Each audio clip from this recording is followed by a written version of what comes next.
L'élection présidentielle deuxième tour. Ce matin à Niamey, elle a initié un atelier de renforcement de capacité de ses membres. L'objectif est de contribuer à des opérations, mais aussi passer en revue les différents processus électoraux au Niger. C'est le président de la dite institution qui a présidé la cérémonie. Aminatou Garba et Abdoulaye Ali pour le point. Cet atelier a pour cible les membres de la Commission électorale nationale indépendante CENI. Il s'agira de bien les préparer à répondre avec efficience et efficacité aux défis des élections libres et transparentes. La CENI attache un intérêt primordial aux actions de renforcement des capacités de ses membres, raison pour laquelle elle ne ménage aucun effort et travaille avec abnégation à la réalisation de sa mission. Il s'agit de renforcer les capacités de notre institution pour lui permettre de faire face aux challenges que constituent l'organisation et le bon déroulement dans les meilleures conditions possibles de cette importante échéance du 21 février 2021, qu'est le scrutin du second tour de l'élection présidentielle. La CENI s'est inscrite dans une réflexion continue et permanente visant à améliorer ses performances en assurant le relèvement et ou la mise à niveau de ses cadres et partenaires. Pour cela, elle fait appel à son expertise interne, mais également et surtout aussi à des compétences extérieures reconnues pour leur maîtrise des questions électorales. Plusieurs allocutions ont eu lieu, dont celle de la représentante résidente du Fonds des Nations Unies pour le développement PNUD, le représentant de la Fondation internationale pour les systèmes électoraux et le représentant de l'Institut électoral pour une démocratie durable en Afrique. Abondant tous dans le même sens, ils ont apprécié les efforts fournis par la CENI dans la préservation de la paix et de la cohésion sociale au Niger.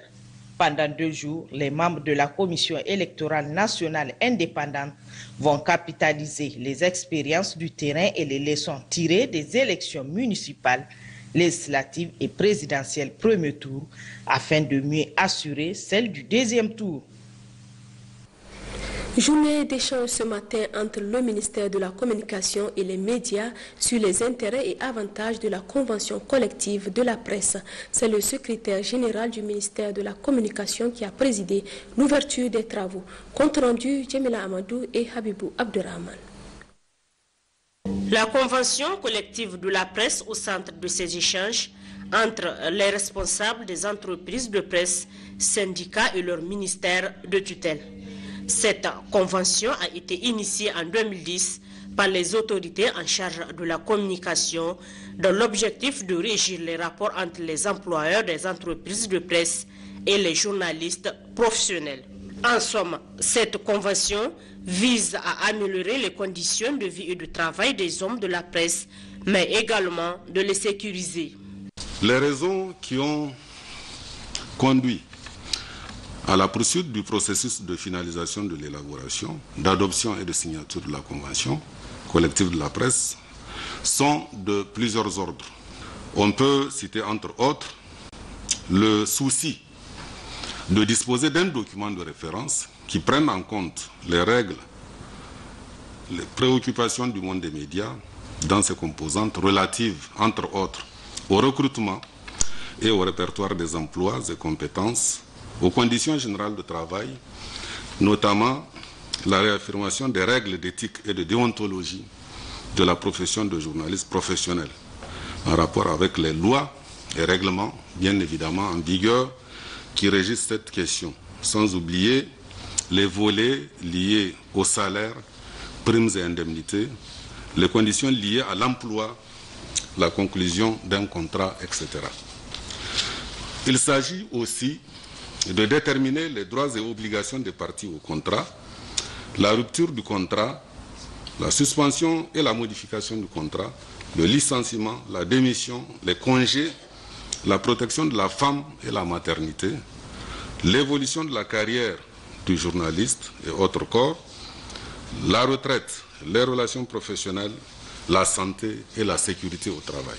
Il y a aussi la nécessité d'affirmer la volonté commune des acteurs et leur détermination à œuvrer en vue du développement économique garantissant aux travailleurs l'amélioration de leurs conditions de vie. Au sortir de cette session, il est attendu la mise en place d'un cadre juridique et institutionnel adapté aux exigences de l'exercice de la profession journalistique. Plus de 250 cartes d'identité nationale et environ 300 actes de naissance et jugements supplétifs d'actes de naissance ont été établis hier aux habitants de Kolikwara, localité située dans la région de Tillabéri. L'initiative émane de la Haute Autorité à la consolidation de la paix, HACP, dans le cadre du projet 3 frontières qu'elle met en œuvre sur financement de l'Agence française de développement AFD.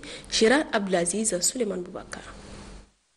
Le village de Kolikwara, situé dans la commune de Gotei, département de Terra, région de Tillabéri, a connu une ambiance toute particulière le mercredi 27 janvier au niveau de l'école primaire qui abritait des audiences foraines d'établissement de pièces d'état civil.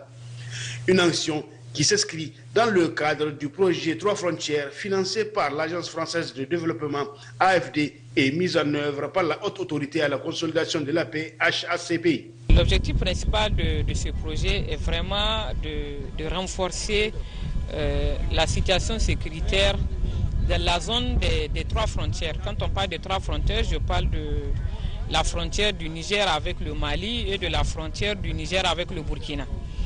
Donc c'est dans cet espace-là que ce projet 3 frontières intervient. Cette région du Niger fait face à une montée de l'insécurité, notamment dans ces zones qui sont frontières justement avec ces 2 pays que nous venons de citer. Cette présente activité, je dirais que c'est un besoin exprimé par les autorités locales et par les populations elles-mêmes. Actes de naissance, jugement supplétif d'actes de naissance et carte d'identité nationale.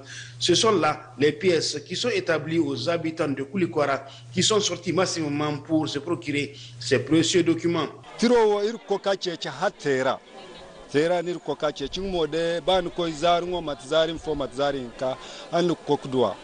Kalino woso irke na te kanga aka irbumbo irko la Kolikwara igo kano irse free igo karto te free irsabu irke minno goya albarka ndebore kango jine ime ame irke mirkun nafa jidduwa akde naissance tera wadinga im ka foni nebne got komino la te karto dum woki saben tonendi iga wallahi ko kargumo. Les pièces d'état civil sont indispensables dans la vie courante. Elles nous épargnent en effet des tracasseries tout en nous sécurisant. Pour l'État du Niger, ça lui permet quand même de disposer d'une base de données fiable de toutes les personnes qui résident dans ces localités-là. L'autre avantage, c'est que ça permet quand même de renforcer ce lien et cette fibre patriotique qui lie le citoyen à son État. Quand on a sa carte d'identité nigérienne, on est encore plus fier d'être nigérien parce que c'est un document quand même juridique qui nous lie à cet État-là. Il faut noter que 5 localités de cette zone de Tillabéri sont concernées par ces audiences foraines. Kolikwara, Larba Birno, Larba Kwarzeno, Touré et Gotei. Au total, 2000 pièces d'état civil seront établies et délivrées dans le cadre du projet 3 frontières mis en œuvre par la HACP sur financement de l'AFD. Une délégation consulaire de la République de Gambie séjourne depuis peu au Niger, précisément à Agadez. Cette délégation a eu des échanges avec les autorités de la région sur divers sujets d'intérêt commun. Assadek Argabit et Ibrahim Amadou nous en disent plus. Le Niger et la Gambie, 2 pays frères, font partie du même espace régional, à savoir la CEDEAO. Pour ce faire, la délégation gambienne est venue tout d'abord présenter ses civilités aux autorités de la région d'Agadez. Ensuite, procéder à des discussions franches, pertinentes et constructives sur les questions des migrations irrégulières, la situation de leurs ressortissants au niveau de la ville Carrefour d'Agadez, entre autres. Cette rencontre rentre dans le cadre d'une mission consulaire de la République de Gambie qui vient dans la région voir leurs compatriotes migrants qui sont dans notre centre de transit et qui sont volontaires au retour pour émettre les documents de voyage. Comme vous savez, quand les migrants arrivent dans la région, généralement, ils n'ont pas de documents de voyage leur permettant de rentrer dans leur pays d'origine. Beaucoup de points sont sortis, surtout voir les lois du Niger sur la gestion des migrations au niveau du pays qu'ils croient plus supérieur par rapport au reste des autres pays de la CEDEAO. Et voilà, ils ont pris aussi la ferme résolution d'aller sensibiliser leurs compatriotes et ceux qui sont ici et ceux qui restent au pays sur les dangers de la migration irrégulière et surtout le respect des lois de la République du Niger. Pour sa part, le gouverneur de la région d'Agadez a adressé sa reconnaissance à cette délégation gambienne. Sadou Soloke a apporté des précisions sur le bon comportement des migrants gambiens, mais aussi les mécanismes nationaux et des partenaires pour ce qui est de leur prise en charge ou les difficultés des migrants par rapport à ce voyage périlleux. Il faut souligner enfin que cette délégation rencontrera les migrants de nationalité gambienne installés dans la région d'Agadez afin de constater de visu leurs conditions de vie, voire même de procéder à leur rapatriement. À Tawa, ce sont les organisations de la société civile qui se sont réunies autour du secrétaire général du gouvernorat. C'est à l'occasion du lancement officiel de leur projet dans le cadre de la gouvernance du secteur de la sécurité. Fatimata Gabidine, Mahamadou Agoumou. Ce projet intitulé « Organisation de la société civile, acteurs de transformation de conflits dans la gouvernance du secteur sécurité » a été financé par l'Union européenne à travers le PASOK 3 au bénéfice du consortium ONG Agir au Sahel et AHK Fraternité. Au cours de son intervention, le coordonnateur régional de l'ONG Agir au Sahel a fait une brève présentation de leur consortium et a situé l'objectif visé à travers la rencontre. Agir au Sahel, Action globale pour l'innovation et la résilience, est une organisation à but non lucratif. Elle intervient dans le domaine de la gouvernance, la protection de l'environnement, la promotion de l'agriculture, eau et assainissement. AHK Fraternité est également une organisation à but non lucratif. Elle intervient dans le domaine de la promotion de la paix, la cohésion sociale et culturelle, la sécurité alimentaire et la protection de l'environnement. Le consortium organise les présents ateliers du lancement du projet dont l'objectif principal est de renforcer la concertation et le dialogue entre les pouvoirs publics et les populations à travers une meilleure intégration de leurs préoccupations dans les politiques locales et sectorielles. Le secrétaire général de la région de Tawa, Ibrahim Miko, a au cours de son allocution souligné que le projet contribuera à l'atteinte des objectifs du plan de développement économique et social PDES 2017-2021. Ce projet contribue à l'atteinte des objectifs du PDES, Plan de développement économique et social 2017-2021, notamment l'axe 4, qui parle de l'amélioration de la gouvernance, paix et sécurité. Et ceci à travers le programme 9, qui parle du renforcement de la sécurité et de la consolidation de la paix à travers ces sous-programmes que sont l'amélioration du cadre stratégique de la gouvernance sécuritaire, l'atténuation des menaces sécuritaires, la réduction des conflits communautaires, la promotion des initiatives de développement pour la paix et la sécurité. Ibrahim Miko a exhorté toutes les parties prenantes à accompagner le consortium en vue d'une réelle prise de conscience de tous sur les enjeux sécuritaires au Niger, ainsi que la nécessité de sa prise en compte dans les politiques et les stratégies de développement au niveau local et régional. Le directeur général du Fonds d'investissement pour la sécurité alimentaire et nutritionnelle FISA a effectué hier une mission de travail à Dogondouchi, région de Dosso. C'est dans le cadre du projet d'appui au développement de l'élevage financé par la coopération belge. Détail avec Moussa Hamani et Habibou Garba Bakou. Cette mission de la région de Dosso, précisément à Douchi, du Fonds d'investissement pour la sécurité alimentaire et nutritionnelle FISA, conduite par son directeur général Assadek Mohamed, accompagné par ses partenaires, a pour motivation première d'apprécier l'évolution de la mise en œuvre de la convention de financement signée avec les institutions financières de la région, à savoir Capital Finance, Infaniendosso, la Bagri et la mutuelle ARK, Asusu Ryan Kakara. Et ceci dans le cadre du projet d'appui au développement de l'élevage financé par la coopération belge Enabel. La mission vise également à encourager les institutions financières de la région dans le financement de l'agriculture au sens large et sur leurs propres préoccupations.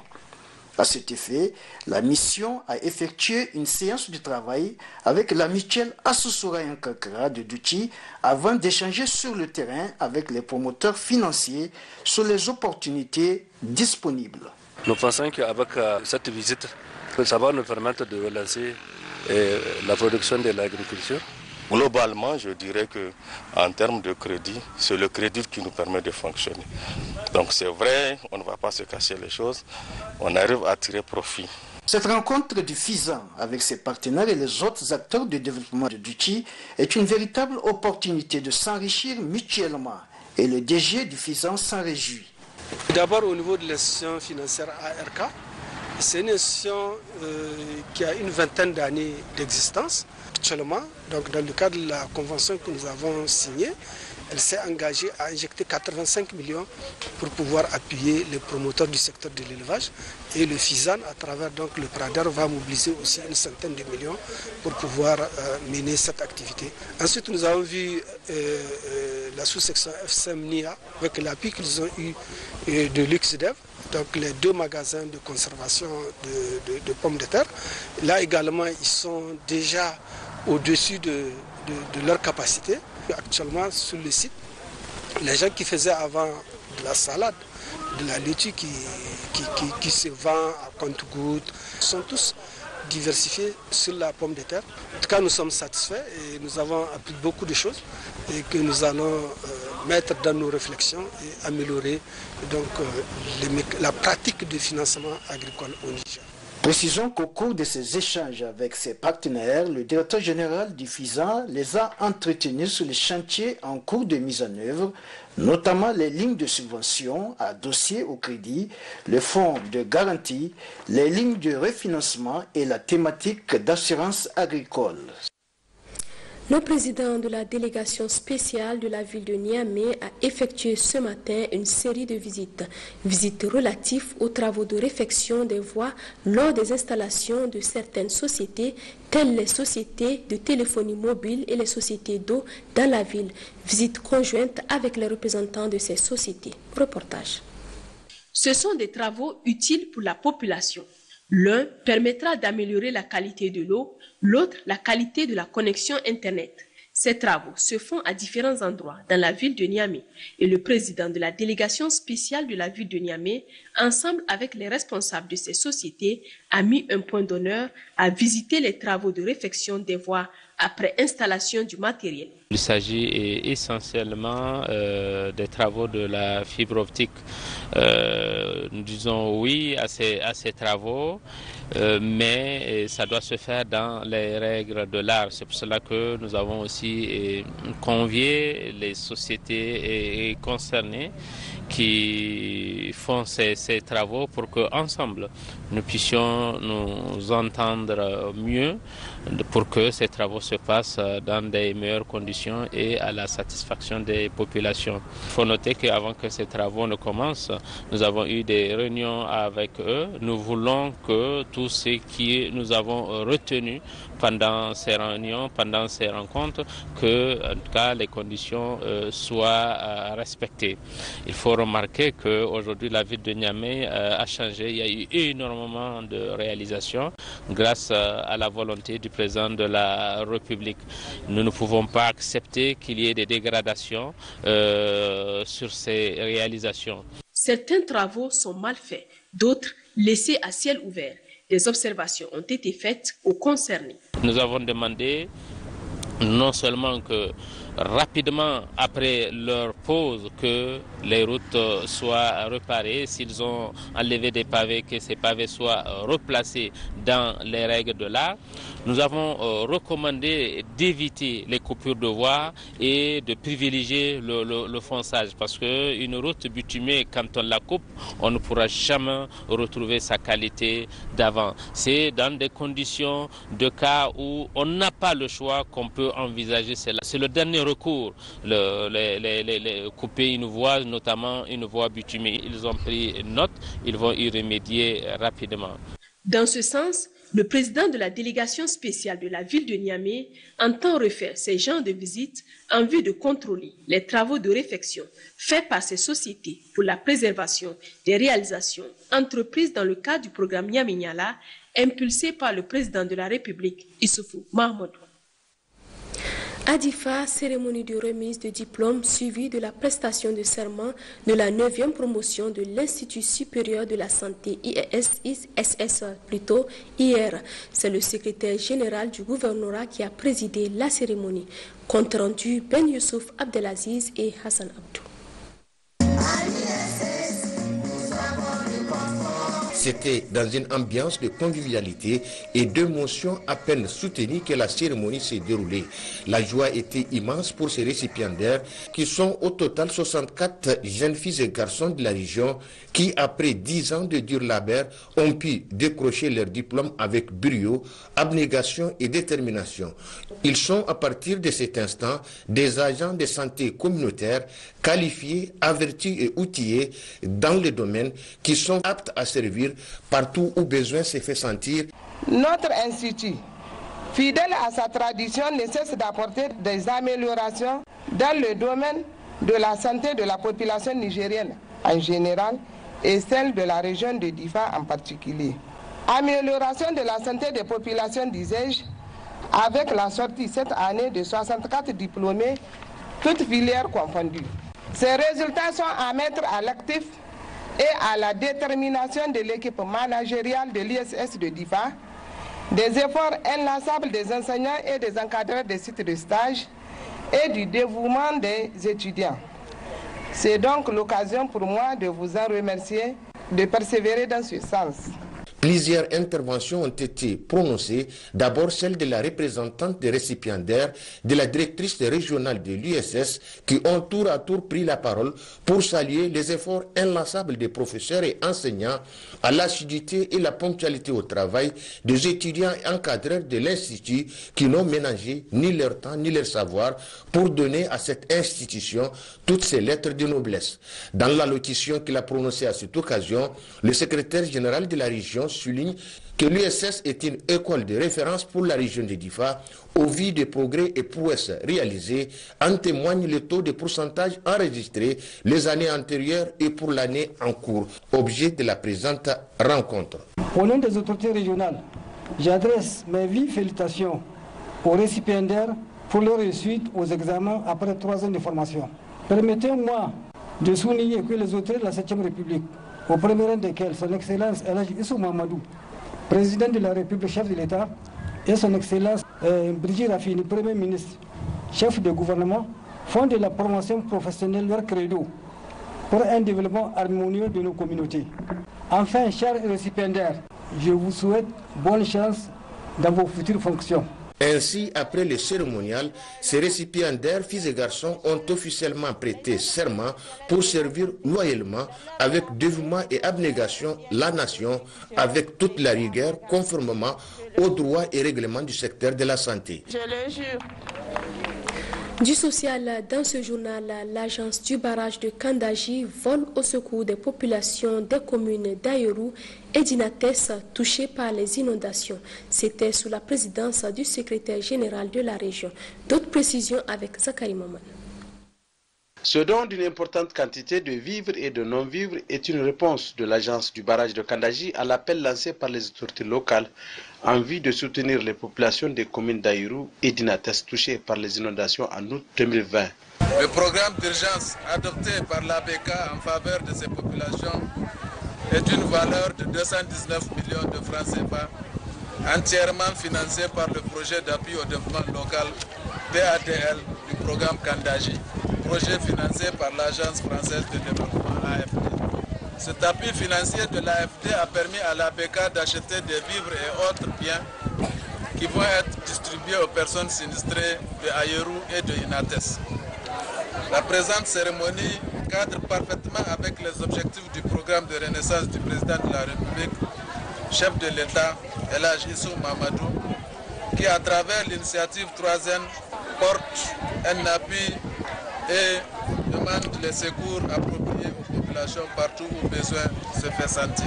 Ce sont 956 chefs de ménage, parmi lesquels l'on dénombre 48 femmes, totalisant environ 5669 personnes qui sont ainsi recensées et sinistrées. Le secrétaire général de la région, Kimba Moumouni Seydou, au nom du gouverneur empêché, salue cet élan de solidarité de l'agence du barrage de Kandaji. Ce don permettra aux populations sinistrées de mieux faire face aux conséquences de la catastrophe qui les a frappées il y a de cela 5 mois. Le PADLK n'est pas à sa première donation, car il a aussi apporté à plusieurs reprises des équipements et divers matériels en appui aux services techniques du terrain. Je saisis donc cette occasion pour adresser au nom des populations de la région de Tillabéri mes remerciements à l'Agence française de développement pour ses appuis combien importants dans la réalisation du programme de Kandaji, qui constitue, vous conviendrez avec moi, une des priorités du programme de renaissance de son Excellence El Hadji Issoufou Mahamadou, président de la République, chef de l'État. Auparavant et à l'entame de la cérémonie de remise, le maire de la commune d'Ayeru, dans son intervention, a tenu à transmettre aux généreux donateurs toute la gratitude et tous les remerciements des populations bénéficiaires pour ce geste hautement significatif à leur endroit. Notez enfin que chaque chef de ménage recevra un kit comprenant 5 pagnes, 3 couvertures, 3 moustiquaires, 11 sacs de riz de 25 kg, 6 bidons d'huile de 5 litres chacun, un seau, 2 bouilloires, un carton de savon, 3 nattes, 4 kg de sel et une bâche. Le projet d'intensification de production agricole pour la sécurité alimentaire intervenant dans les régions de Tawa et de Tillabéri est financé par la Banque ouest-africaine de développement BOAD à hauteur de 10 milliards de francs CFA et l'État du Niger présente un bilan satisfaisant à l'image d'importantes réalisations qui contribuent à l'amélioration des conditions de vie des populations dans les zones d'intervention du dit projet. D'autres précisions avec Absatou Aboubakar et Mahamadou Agoumou. Placé sous la tutelle du ministère de l'Agriculture et de l'Élevage et du ministère en charge des relations avec les institutions, le projet d'intensification des productions agricoles pour la sécurité alimentaire dans les régions de Tawa et Tillabéri, Pipaza, est financé par la Banque ouest-africaine de développement à hauteur de 10 milliards de francs CFA. L'État du Niger pour une enveloppe de 451 millions de francs CFA et la contribution des bénéficiaires à hauteur de 33 millions de francs CFA. L'objet de la mise en œuvre du projet vise à contribuer à l'accroissement des productions agricoles nationales tout en améliorant les conditions et niveau de vie des populations. Nous sommes chargés donc de voir l'intensification de la production agricole à travers la réalisation des aménagements agricoles et l'intensification des productions des rendements par la mise en place des intrants et équipements agricoles, la protection des bassins versants et l'amélioration des terres dégradées, et également le renforcement des capacités des groupements d'exploitation, et notamment les coopératives des aménagements hydro-agricoles. L'aménagement aussi des capacités d'intervention des services de l'État qui sont chargés donc de l'encadrement des populations. Intervenant de la commune de Namaru, région de Tillabéri, et les communes de Dograwa et Ibo Hamane, région de Tawa, le projet d'intensification des productions agricoles pour la sécurité alimentaire Pipaza se particularise par sa stratégie d'intervention qui repose sur le faire-faire et qui prévoit le recours d'une part à des entreprises, des opérateurs privés, des bureaux d'études, des ONG sur des bases contractuelles et d'autre part aux services techniques de l'administration publique et des institutions de l'État sur la base des conventions et protocoles de collaboration. Ainsi, le PIPASA est mis en œuvre à travers 7 composantes qui ont abouti à des résultats concluants au profit des populations bénéficiaires. Nous avons composante études, contrôle et surveillance, donc, qui a été réalisée à hauteur de 106% physiquement. La composante travaux d'aménagement hydro-agricole qui constitue le fondement du projet a été réalisée à hauteur de 93%, dont un aménagement hydro-agricole de 165 hectares à Teguelegel réalisé à 100%, un aménagement hydro-agricole à Guidamagaji réalisé à 100%, et un autre aménagement hydro-agricole à Honde-Balaki réalisé à 80%. Nous avons donc récupéré 3549 hectares de terres dégradées. On a réalisé 42 seuils en gabion. Donc il y a jusqu'à 40 600 emplois temporaires créés. Il y a plus de 736 millions de francs CFA qui ont été injectés en cash for work. Il y a aussi l'intensification des cultures à travers la distribution des semences améliorées, des engrais et autres, de près de 11 000 hectares de champs dunaires qui ont été intensifiés. Donc, il y a les laboratoires de semences qui ont été réhabilités et équipés. Il y a la ferme sémencière de l'OSA aussi qui a été entièrement réhabilitée et la station de pompage a été transférée. Il y a les plans de l'installation des populations affectées par les producteurs qui ont été mis en œuvre. Notamment, il y a déjà plus de 100 millions qui ont été distribués aux populations. On peut parler des audits effectués tant par la banque que par le ministère de l'Agriculture et de l'Élevage chargé donc de l'ensemble avec les institutions. À Tawa, comme à Tilaberi, zone d'intervention du projet, les bénéficiaires se félicitent de toutes les réalisations du PIPASA. Nous a appuyé sur la logistique en nous offrant un véhicule pour l'unité sémencière. Il nous a aussi appuyé pour la production de semences de base et de pré-base. Yanzu dai alhamdulillah abubuwa dai ga sanan na gandari mun ji daɗi kuma mun yi murna. Bisa ga wanda mun ga gandarin ga kama bana to alhamdulillah gaskiya ya hibar kama. On a eu à faire un nouveau aménagement de plus de 100 hectares qui a été réalisé sur un coût de plus de 1 milliard de francs CFA. PIPASA nous a doté d'un aménagement hydro-agricole de Teguelegel, un des plus grands aménagements du Niger. Le projet PIPASA, c'est une réussite totale de la commune rurale d'Ivohama. Parce que comme vous voyez maintenant, il y avait au niveau de la retenue de Teguelegel. Cette mare, elle a été empoisonnée. Vraiment, l'intervention du PIPASA a permis une prise de conscience de la population. Elle-même, elle décide de créer une situation où il faut emmagasiner le poisson. Gazancen PIPASA, abin da sun ka bamu ka asusu alhamdulillah ya karu mun ci gaba da shi. Gwamnati ta turo projet PIPASA tare da mu aka mun aiki da farko da an kai perimeter aka mun gonaki manoma 518 muke. C'est un véritable satisfait pour les responsables du projet en dépit de quelques difficultés et contraintes. Le PIPASA, c'est 99% de taux physique de réalisation et 89,25% de taux de dépenses nettes effectuées par le projet. Globalement, on pourrait dire que le projet a atteint ses objectifs, même si on a pour le moment donc, le périmètre est de Honde-Balaki qui n'est pas encore achevé, il est à 80%, mais dans l'ensemble, tous les indicateurs en tout cas ont été atteints.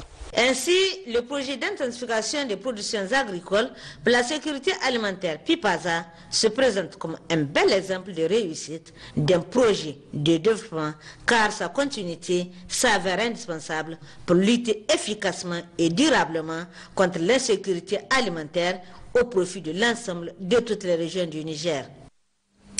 Allons à présent à Maradi où le président du conseil régional de la région a présidé hier à Guidarumji l'ouverture de la réunion du comité de pilotage du programme d'appui aux collectivités territoriales au titre de l'année 2020. Compte rendu Aminata Ali, Hassan et Issoufou Suleiman. Pour rappel, le programme d'appui aux collectivités territoriales PACT a pour finalité de contribuer à l'instauration de citoyennetés responsables garants de l'amélioration des conditions de vie économique et sociale des populations dans un cadre de dialogue transparent et inclusif lancé le 28 janvier 2016 à Maradi. Le pacte est financé par la coopération suisse pour une durée de 5 ans, dont la première phase vient de prendre fin le 31 décembre 2020. Et le mise en œuvre dans des régions, à savoir Dosso et Maradi, et plus précisément 11 collectivités territoriales pour la région de Dosso et 26 collectivités territoriales pour la région de Maradi. Il comprend 3 composantes, à savoir la composante 1, gouvernance locale, axé sur le renforcement de la maîtrise d'ouvrage des communes à travers des appuis permettant de renforcer la capacité des collectivités territoriales dans l'élaboration et la mise en œuvre des politiques de fourniture des services publics locaux. La composante 2, développement économique local, orienté sur le renforcement des infrastructures permettant de lever les niveaux des activités économiques dans les 2 zones d'intervention du programme. La composante 3, services publics locaux, dont l'objectif est de permettre l'accès des populations aux services publics locaux de base. Patebala a par la suite réitéré ses sincères remerciements au programme d'appui aux collectivités territoriales, à travers lui la coopération suisse pour les appuis permanents dans le cadre de l'amélioration des conditions de vie de nos laborieuses populations. Auparavant, le préfet de Guidarumji, Saleh Jigo, et le maire Ousmane Dambouga ont souhaité la bienvenue aux participants avant d'adresser les remerciements au président Patebala pour avoir choisi leur entité administrative pour abriter cette réunion combien importante. Au terme de cette journée d'échange et de partage, les participants ont eu à formuler des recommandations et des motions de remerciement à l'endroit du conseil régional et du pacte. Organiser des rencontres avec les collectivités territoriales, les services techniques déconcentrés et les partenaires à vue d'harmoniser les interventions pour une synergie d'action. La maison d'entreprise doit organiser et encadrer les entrepreneurs pour le montage des dossiers de projets directement bancables. Faire un plaidoyer à l'endroit du pacte pour dynamiser les actions d'encadrement fiscal avec le soutien de concentré de la DRI. Organiser des rencontres entre les autorités administratives, communales et l'INFIT pour une meilleure circulation des informations. Notez enfin que cette réunion du comité de pilotage COPUL du programme d'appui aux collectivités territoriales PACT a pris fin sur une note de satisfaction générale.